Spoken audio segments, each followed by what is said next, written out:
Good morning and a warm welcome to your show, Sunny Mornings in Boston. I'm your host, Melissa, and it's Monday, January 20th. You'll be interested to know. Today is Martin Luther King Day. This day became a national holiday through efforts by labor unions and public support. Initially opposed, due to cost concerns, it gained traction with Stevie Wonder's advocacy. After collecting 6 million signatures, President Reagan signed the bill on November 2, 1983. It was first observed on January 20th, 1986. So now you know. And now, it's time for the weather report. This morning it's sunny and feels like -2 degrees with 15-mile-per-hour wind. The sunset will take place at 4:43. And it will rise again tomorrow at 7:07. It looks like we're in for a mostly sunny Tuesday with a high near 20, but watch out for wind chill making it feel brutal. Tonight, expect partly cloudy skies with a low around 3 and light winds. For all you beach runners out there, the first low tide Monday will be just after 9:30 with the high tide at 3:45. The nearshore buoy at Cape Cod Bay reads 38 degrees for the water temperature. Looking ahead in the weather. Expect sunny skies on Wednesday with a high near 18 and light northwest winds. Thursday brings partly sunny conditions with a high near 27 and a slight chance of snow at night. Friday and Saturday will be mostly sunny with highs near 32 and 33, respectively. Nights will be partly cloudy, with lows around 5, 18, and 23. Bonjour, food enthusiasts.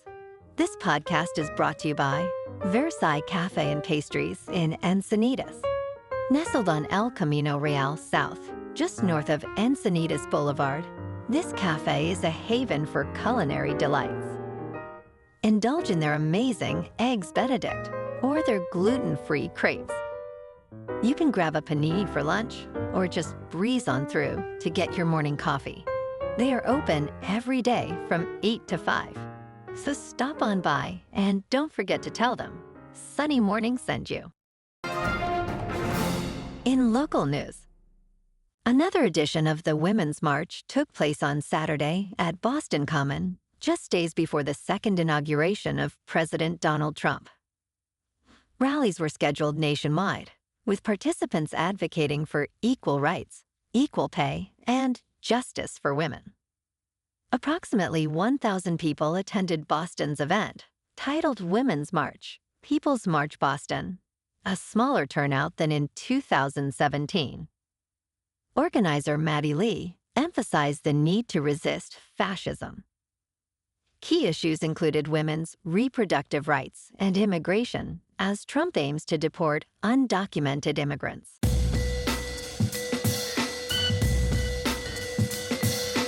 Now on to sports. On Saturday, the Washington Commanders stunned the Detroit Lions with a decisive 45-31 victory. Jaden Daniels threw for 2 touchdowns and 299 yards, sending Washington to their first NFC Championship game in 33 years. Detroit's Jared Goff struggled, throwing 3 interceptions, while Washington's defense capitalized with Quan Martin returning a pick for a touchdown in a thrilling upset. Also on Saturday, the Kansas City Chiefs showcased their dominance with a 23-14 victory over the Houston Texans. Patrick Mahomes connected with Travis Kelce for a touchdown, while the Chiefs' defense sacked C.J. Stroud 8 times. Kansas City, aiming for a historic 3rd straight Lombardi trophy, remains the favorite with an unbeaten divisional playoff record. On Sunday afternoon in snowy Philadelphia, the Eagles soared past the Rams 28-22, advancing to the NFC Championship. Saquon Barkley dazzled with 2 electrifying touchdown runs of 78 and 62 yards, totaling 205 rushing yards. Jalen Hurts added a 44-yard touchdown run despite being sacked 7 times. Rams QB Matthew Stafford threw for 324 yards, but late turnovers sealed their fate. On Sunday night in Orchard Park, the Buffalo Bills edged past the Baltimore Ravens 27-25, advancing to the AFC Championship. Josh Allen shined with 2 rushing touchdowns, and Buffalo's defense forced 3 crucial turnovers. Lamar Jackson's 18 completions for 254 yards weren't enough, as a missed 2-point conversion sealed Baltimore's fate. Buffalo, unbeaten at home, now faces the Kansas City Chiefs for a shot at the Super Bowl. Tonight on ESPN, 3rd-ranked Notre Dame faces 6th-ranked Ohio State at Mercedes-Benz Stadium for the national championship. Ohio State is favored by 8.5 points. Ohio State's Will Howard takes on a dynamic Notre Dame defense.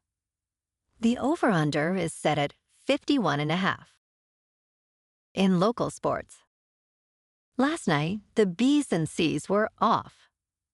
Today at noon, the Bruins, with a 22-19-6 record, face the struggling Sharks in Beantown.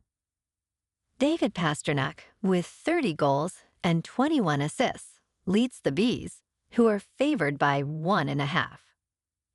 Tonight, the Celtics, boasting a 29-13 record, take on the 21-20 Golden State Warriors at the Chase Center. Jason Tatum leads the Celtics with 27.7 points per game, while Steph Curry, potentially out, averages 23 for the Warriors. Boston is favored by 3.5 points. In top news, TikTok is back online for many users in the United States, just 12 hours after a shutdown. This swift return follows President-elect Donald Trump's pledge to restore the app, which had become temporarily unusable. TikTok thanked users for their patience, attributing its comeback to Trump's efforts. Despite a law banning the app, Trump plans to issue an executive order to delay enforcement and potentially negotiate a deal for TikTok's future.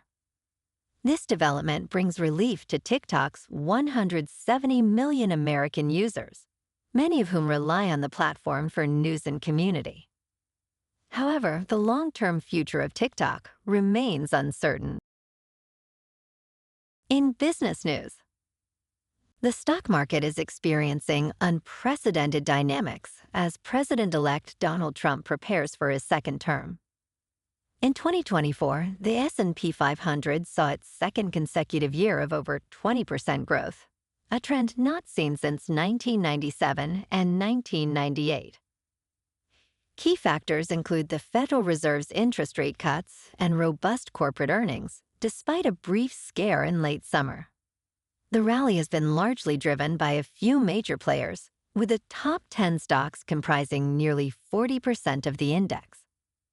However, concerns about high valuations and Trump's proposed policies may impact future market optimism. In crypto movement, Bitcoin is around $102,000. Ethereum is just under $3,300. And Goatse's Maximus is down to 25 cents. Moving on to a more local vibe. In our community spotlight on health and wellness, we are working with a national Pilates studio to bring you some free classes, so listen up. Check out Club Pilates, with several locations in the Boston area. Pilates presents a comprehensive wellness approach, cultivating strength, reducing tension, and elevating mental well-being. Scientific research affirms its benefits. So now you can check out Club Pilates for a free class. With locations in Canton, Wellesley, Hingham, Brookline, and Framingham, just be sure to tell them Sunny Morning sent you by. And now, back to the show. Let's talk science. A ghost island has emerged off the coast of Azerbaijan thanks to a submarine mud volcano known as Kumani Bank. Geologist Mark Tingay observed the island's formation in early 2023, with satellite images revealing it reached a maximum size of 400 meters before shrinking significantly by the end of 2024. Mud volcanoes, while often less explosive than traditional volcanoes, can create new land rapidly during eruptions. Azerbaijan, the world capital of mud volcanoes, is home to around 300 of these geological wonders. Tingay's excitement highlights how nature can surprise us, creating land where none existed just hours before. And in entertainment news, Cameron Diaz is ready to return to the big screen, expressing interest in a sequel to the beloved 1994 comedy The Mask, but only if Jim Carrey is involved. Recently, she told Access Hollywood, "If Jim's on board, I've been riding those coattails from day one." Carrey has also shown openness to a sequel, emphasizing that it must have a strong enough script. Additionally, Diaz hinted at a potential Charlie's Angels sequel, joking that co-star Jamie Foxx could portray Bosley. Well, alrighty folks, it's time for the quote of the day. And today, our quote comes from the American civil rights leader, Martin Luther King Jr. And he said, "Darkness cannot drive out darkness, only light can do that. Hate cannot drive out hate, only love can do that." And that's a wrap for this morning. You can check out our Instagram, YouTube, and TikTok for some captivating aerial videos with local news and the weather reports. Have an amazing day, my good friends. We'll see you tomorrow with another episode of Sunny Mornings in Boston.